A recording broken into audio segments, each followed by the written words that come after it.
gentlemen, there's one golden opportunity with the Major League Baseball lockout that's now one glorious day old, and it'll be just as critical when it's a month old or a year old or even longer, and that's to restore fairness to this grand game that once graced our entire national landscape but now panders to a handful of the most populated cities and takes a figurative leak on the rest of us. Good morning to you. Good Friday morning. I'm Dejan Kovacevic of DK Pittsburgh Sports, and this is Daily Shot of Pirates. It comes your way bright and early every weekday. If you're into football and or hockey, I also offer up daily shots of Steelers and Penguins where you found this. If you're a regular reader of DK Pittsburgh Sports and you read the column that I have put on the site this morning, these words will sound familiar. I'm trying something I've never tried before. We're going to do an audio version of the column. Just reading it. Simple as that. I feel this message is important enough to share in whatever form I have available to me. And with that, I proceed. Salary cap or bust. No, it's not that simple. It never is. And no, it's not about taking sides because of personalities or backgrounds. This isn't some reality TV show. It's a pivoting point in the history of our former preeminent pastime. And no, it sure as hell isn't about Bob nutting. Rather, it's about saving a sport that's so blind to anything outside New York, Los Angeles, and a couple other metros that it doesn't come close to grasping the magnitude of what's already been lost. Plummeting attendance in the ratings, the empty sandlots, the other sports that have either gained or surpassed it in prominence in cool factor. The fact that Mike Trout and Shohei Ohtani could stroll through Market Square in full uniform and in the lunch hour and barely be recognized. Proof? Exhibit A. In 2019, the final full year before the pandemic, according to research from my friend Mike DeCourcy at the Sporting News, NHL attendance hit an all-time high, 22.2 million. The NBA did likewise, 21.49 million. Major League Soccer did likewise, 8.6 million. While baseball dropped 13.8% from its all-time high in 2007. That's not a Pittsburgh problem. That's an American problem. This portion of Daily Shot of Pirates is brought to you by our friends at North Shore Tavern that's directly across Federal Street from PNC Park. It's home of Steak on a Stone, an eating experience, underscoring the word experience. The steak is brought to you partially cooked on an 800-degree stone, and you do the rest. It's a ton of fun, it's a great meal, and it's a baseball atmosphere like no other in Pittsburgh. North Shore Tavern, right across Federal Street from PNC Park. Allow me, please, to offer a rapid-fire 21-point primer of this whole scenario, one that's going to fly in the face of a few widespread misconceptions. Number one, baseball's the only sport left without a salary cap system or anything close to it. It is the wild, wild west in nearly every way. There's a luxury tax on teams with payrolls over $220 million, but that's been a soft deterrent, and there's been nothing in place to enforce a range that'd include the bottom. Number two, as a result, the Dodgers spent $271 million on payroll this year, while 12 of the other 29 teams spent less than $100 million. And 4 of those, the Marlins, the Indians, the Pirates, and the Orioles, spent less than $60 million. The Dodgers spent $70 million more than any other team. But the Yankees and the Mets also spent quadruple that of the bottom 3 teams.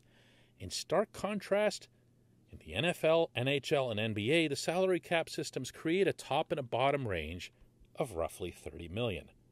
Number 3, a salary cap system, for anyone who's new to my stuff, invariably comes with a ceiling, a floor, and expanded revenue sharing. It never, ever, ever is just a ceiling. It never, ever, ever is just a floor. And it wouldn't work at all without the expanded revenue sharing that allows the lower revenue teams to spend into that designated range. Number 4, baseball already shares revenues on national broadcasting money, on merchandise, on web-based ventures, and it does so evenly across all 30 teams.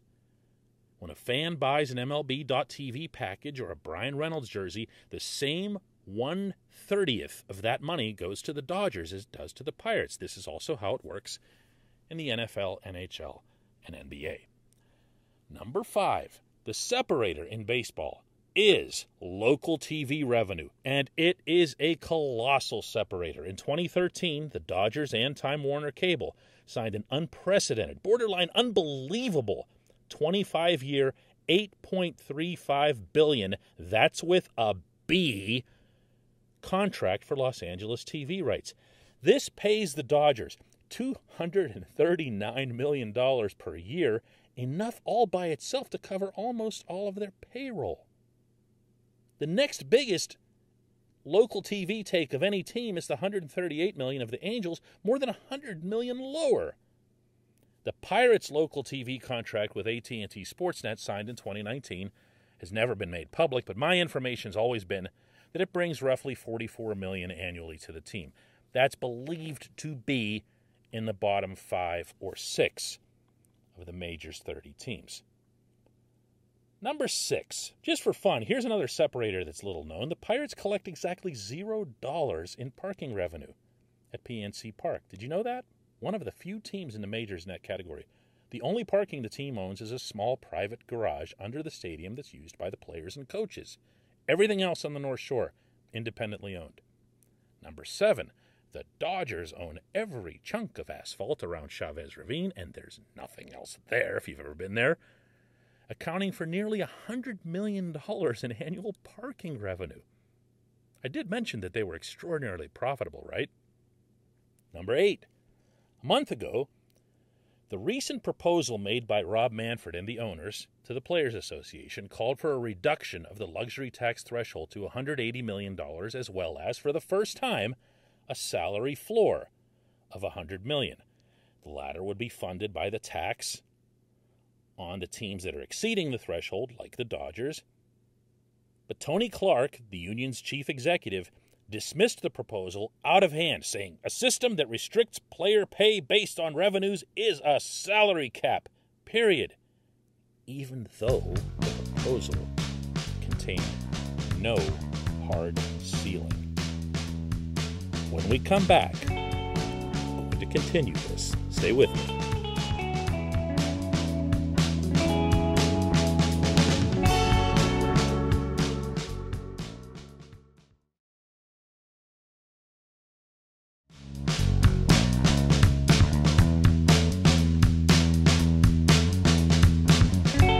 Back, continuing my audio version of today's column that's on DK Pittsburgh Sports. I'm now up to 0.9 out of my 21-point primer on why Major League Baseball owners really need to stick with it this time.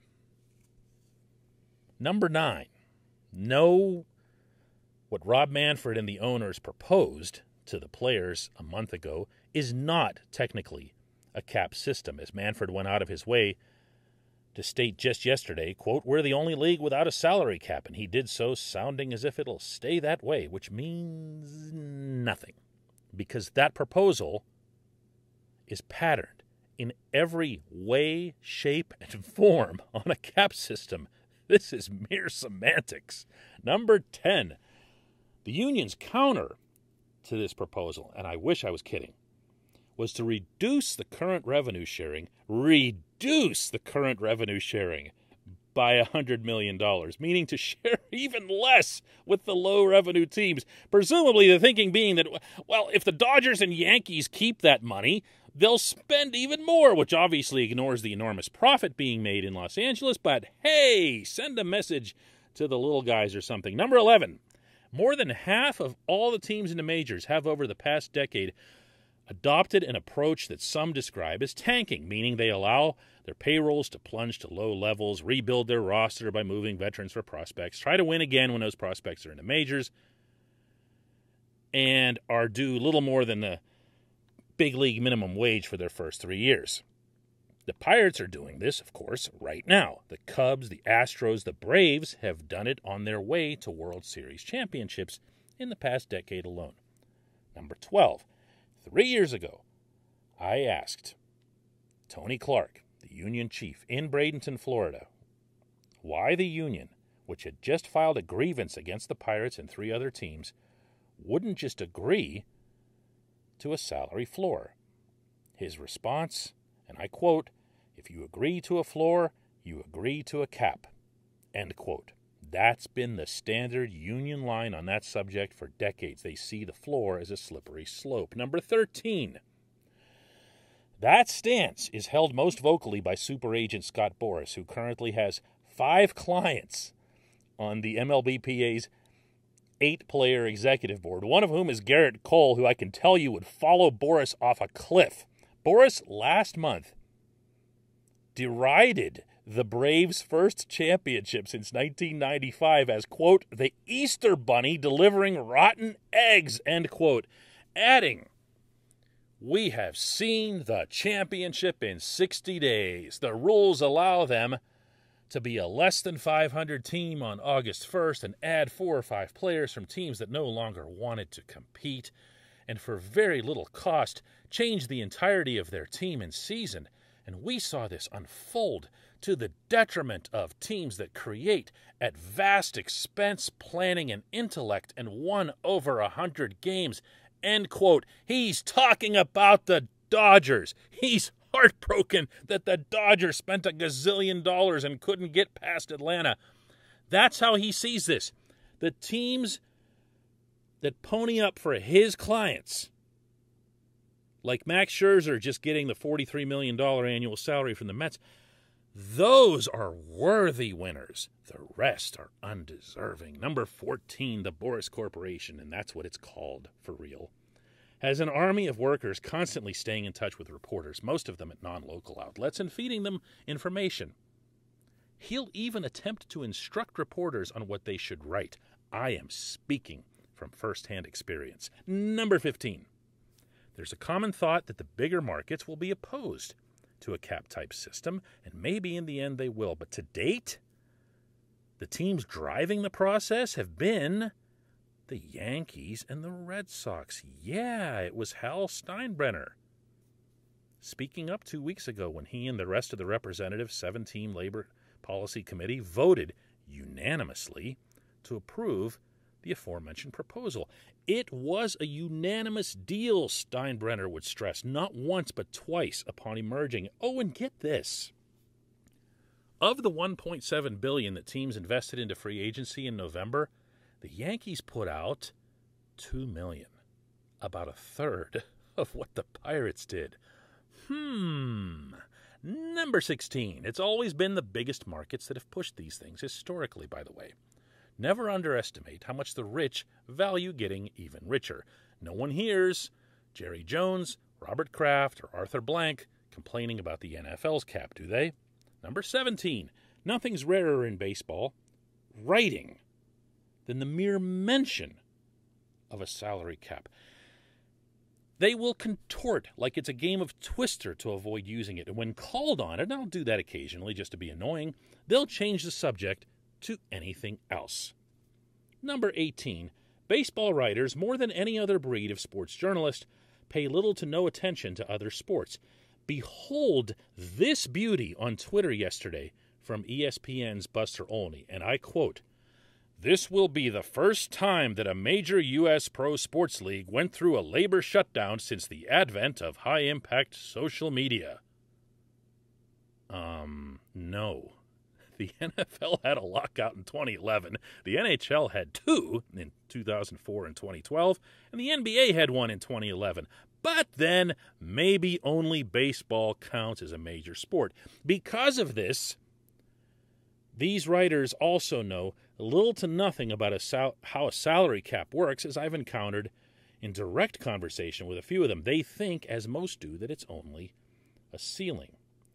19, they also regularly cite as evidence of parity that Major League Baseball has had 21 consecutive years without a repeat champion. This is absurd. It's taking the haphazard results of the final round of a playoff and extrapolating that for effect. The pertinent facts: the Yankees haven't had a losing season since 2000, averaging 94.1 wins per full season, a span in which the Pirates, Reds, Brewers, and Royals, the four smallest actual markets, don't have 20 winning seasons combined. One of that bottom four, the Royals in 2015, won the World Series.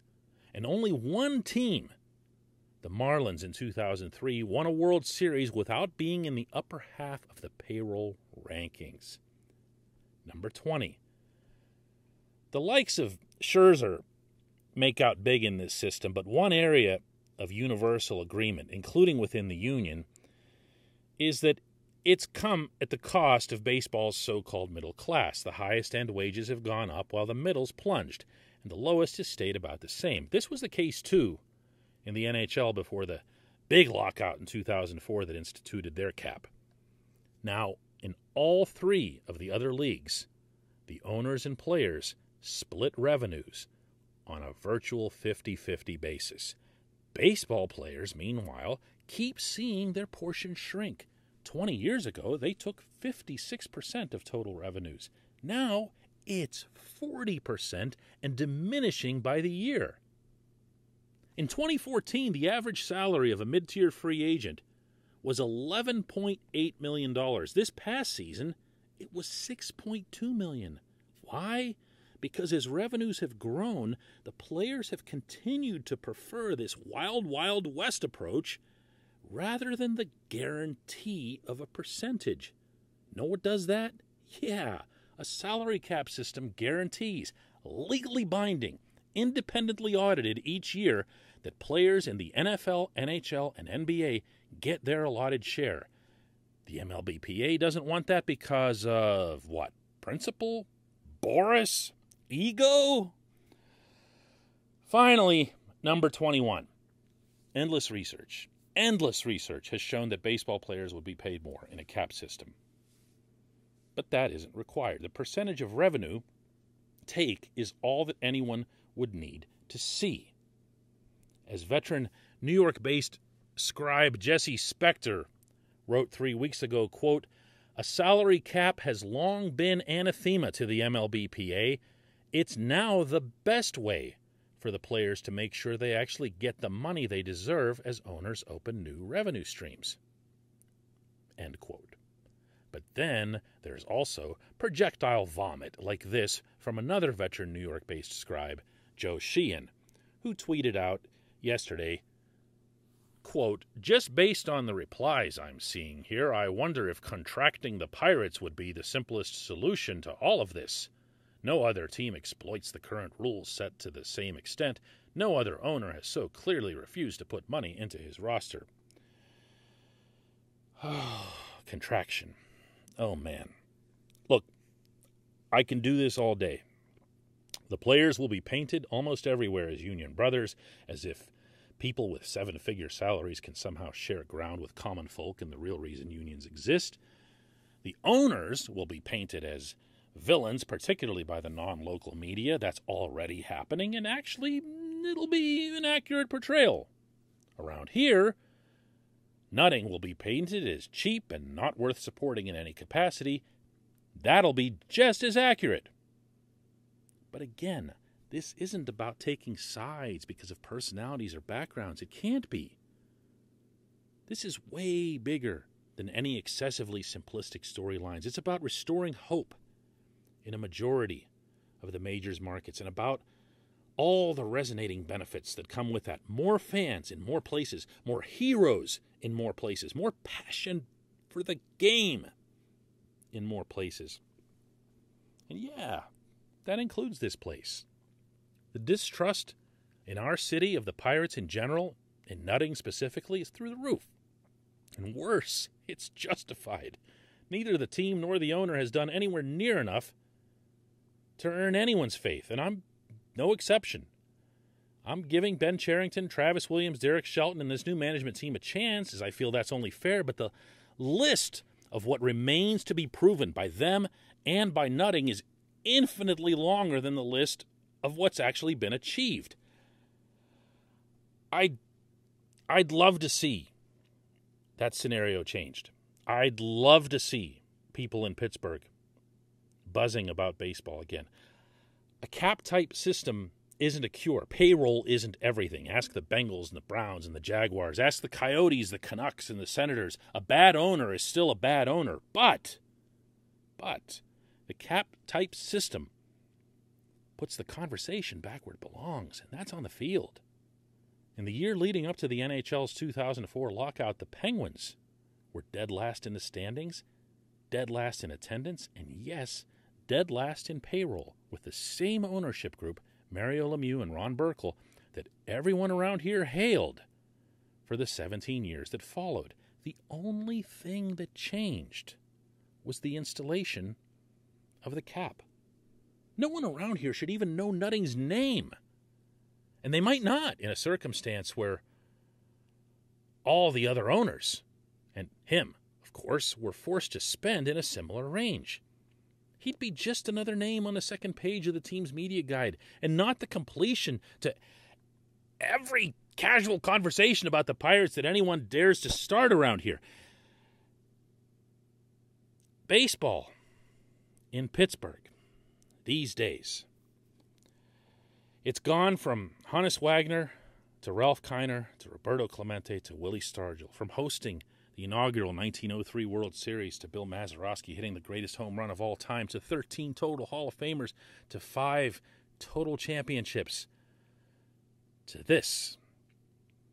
I don't care if it's Nutting's fault. I don't care whose fault it is. Not anymore. Changing it should be the goal. Here and everywhere it applies. And if that requires a long, ugly shutdown that wounds those people in New York and Los Angeles who can't wait to have their isolated fun again, so be it, because this was never intended to be just their pastime. I appreciate everyone who listens to Daily Shot of Pirates. I do not plan to make this a recurring theme. I take a lot of pride in writing separate columns and doing separate podcasts, even maintaining separate subject matters. But when I sat down to do this, it kind of hit me. I wasn't going to be able to pick out just one of those 21 things, so I thought, all right, here, we're just going to read them all.